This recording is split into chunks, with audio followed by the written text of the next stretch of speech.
पुढे बघूया. जनतेच्या मनातील आमदार म्हणत पुण्यातील कसबा मतदारसंघात रवींद्र धंगेकरांचे बॅनर झळकलेत. शिवसेना पक्षात पक्षप्रवेश करताच कसबा मतदारसंघात रवींद्र धंगेकर यांच्या समर्थकांकडून बॅनरबाजी करण्यात आली. वाढदिवसाच्या शुभेच्छा देताना रवींद्र धंगेकर यांच्या बॅनरवर जनतेच्या मनातील आमदार असा उल्लेख करण्यात आलाय. मात्र सकाळी लावण्यात आलेले बॅनर हे अवघ्या काही तासानंतरच काढण्यात आलेत.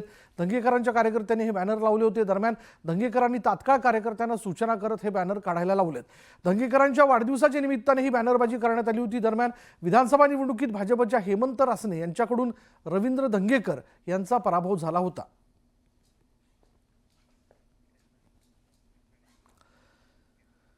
तर शिवसेनेत इनकमिंग सुरूच राहणार असल्याचा दावा मंत्री गुलाबराव पाटील यांनी केलाय. तर रवींद्र धंगेकरांच्या प्रवेशावरनं गुलाबराव पाटील यांना सवाल करण्यात आला आणि यावेळी बोलताना धंगेकरांच्या पक्षप्रवेशामुळे भाजप नाराज असेल असं वाटत नाही असं गुलाबराव पाटील म्हणाले.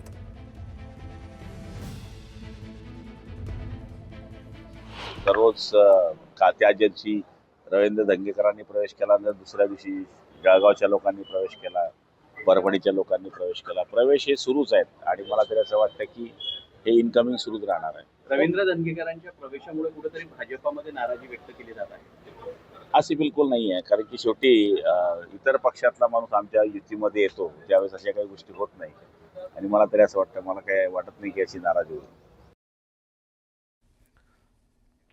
विधानसभेत प्रश्न लावण्यासाठी नेत्यांच्या एजंटकडून पैशाचा व्यवहार होत असल्याचा खळबळजनक आरोप आमदार परिणय फुके यांनी केला.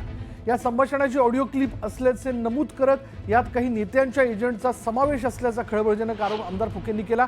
संबंधित ऑडिओ क्लिप गृहमंत्र्यांकडे देणार असल्याची माहिती त्यांनी दिली आणि यावर संबंधित प्रकरणाची माहिती घेऊन कठोर कारवाई केली जाईल असं आश्वासन गृहराज्यमंत्री योगेश कदम यांनी दिलं. आपल्यासोबत आज स्वतः परिणय फुके आहेत. काल विधान परिषदेमध्ये तुम्ही हा एकदम घणाघाती आरोप लावलेला आहे.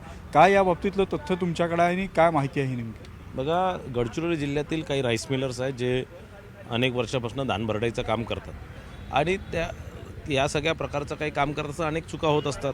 2022-23मध्ये त्या बँक गॅरंटीच्या संदर्भात त्यांच्यामध्ये चुका झाल्या, त्या संदर्भातला त्यांना दंडी झाला, दंड त्यांनी भरण्यात आला.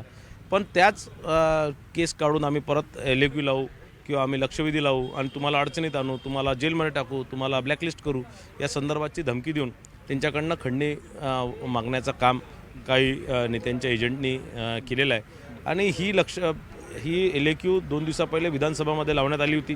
त्यानंतर काल त्याच प्रकारची तीच लक्षवेधीच्या स्वरूपात विधान परिषदमध्ये लावण्यात आली आणि ही लक्षवेधी लागण्याच्या थोड्या वेळ आधी मला संबंधित राईस मिलर्सनी मला ती ऑडिओ क्लिप आणि व्हिडिओ क्लिप आणून दिली आणि ती ऑडिओ आणि व्हिडिओ क्लिपमध्ये फार गंभीर स्वरूपाचं ते सगळं संभाषण होतं आणि त्यामध्ये मोठ्या प्रमाणात पैशाची खंडणी मागण्यात आली आणि ही सगळी माहिती मी त्यावेळेस सभागृहात फडणवीस साहेब बसले, त्यांना मी माहिती दिली आणि त्यांनी मला म्हटलं की तुम्ही सभागृहाच्या पटलावर हे ठेवा, पण या संदर्भातली फॉरेन्सिक रिपोर्ट येईपर्यंत कोणाचे नाव घेऊ नका आणि कोणावर असं थेट आरोप न करता या संदर्भातली सखोल चौकशी करून आपण याच्यावर निर्णय घेऊ. मुख्यमंत्र्यांनी कारवाईचं आश्वासन दिलेलं आहे, मात्र हे कुठल्या राजकीय पक्षाचे आमदार आहे, हे एजंट कोण आहे आणि याचं रॅकेट असण्याची शक्यता आहे का?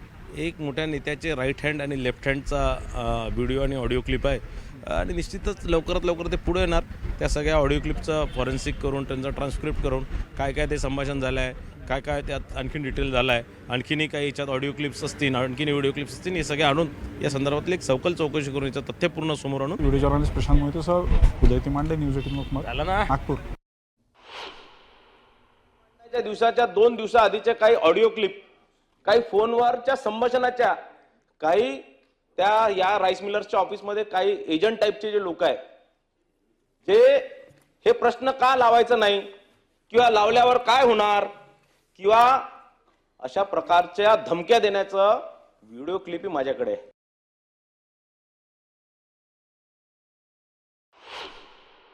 गरीब कुटुंबांना जे तांदूळ जाते ते निकृष्ट दर्जाचं जातं आणि या बाबतीमधले कुठलीही हलगर्जी सहन केली जाणार नाही.